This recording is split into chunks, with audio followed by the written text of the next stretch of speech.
Hello and welcome to today's podcast. Our team wants to speak about the reality of Arakan, a reality often misunderstood or overlooked by the international community. Every day, people here live under the shadow of fear of airstrikes from the Myanmar military, fear of terrorism, fear of being unheard.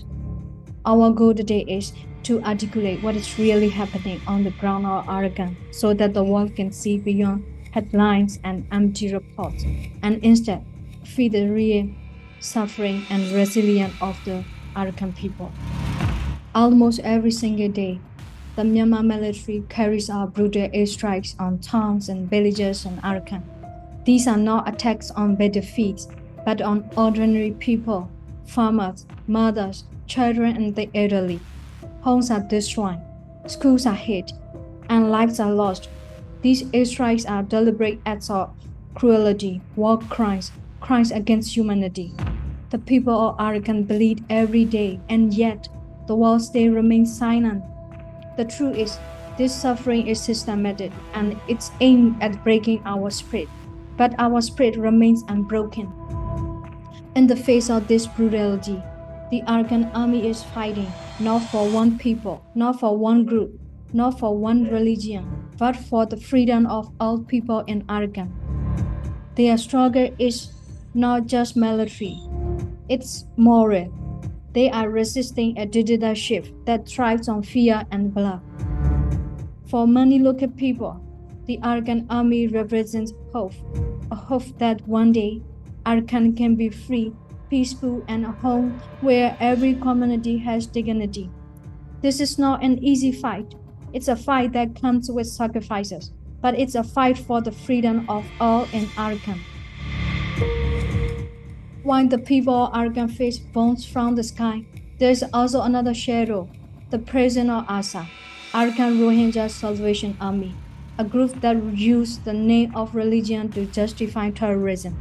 ASA's activities put pressure on local communities, creating fear and mistrust.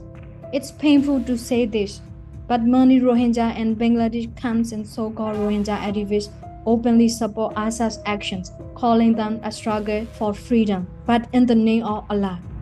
It makes coexistence difficult, and it raises doubts about whether repatriation can ever be safe. For the local people inside Arakan, this makes coexistence harder and repatriation deeply frightening. Terrorism is not a path to peace, it destroys trust. Today, many Rohingya in the camps of Bangladesh and Rohingya activists on the international stage are talking about immediate returning to Arakan. On the surface, it sounds like a humanitarian issue, but for the local people of Arakan, the question is not so simple. If ASA continues to operate, if its support base remains strong in the camps, how can communities in Arakan feel safe? Repatriation under these conditions would not heal pains and trauma. It would deepen the patience. Yet, the UN, the international community, and the government of Bangladesh are putting pressure on Arakan to accept repatriation immediately. This pressure ignores the ground reality.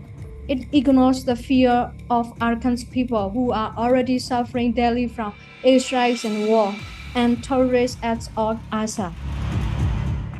To make matters worse, some border guard officers of Bangladesh are even supporting ASA in conducting operations along the border with Arakan.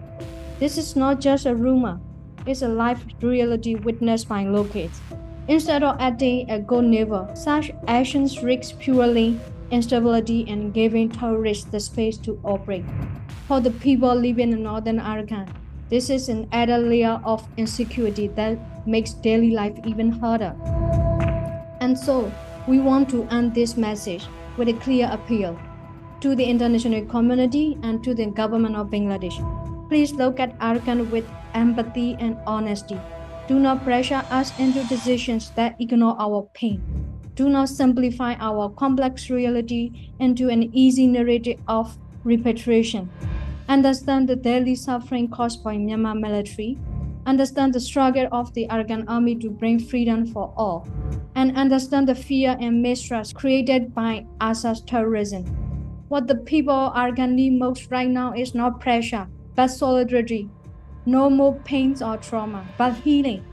Not fear, but justice and peace. This is Arakan's story, and it must be told truthfully. Thank you for listening.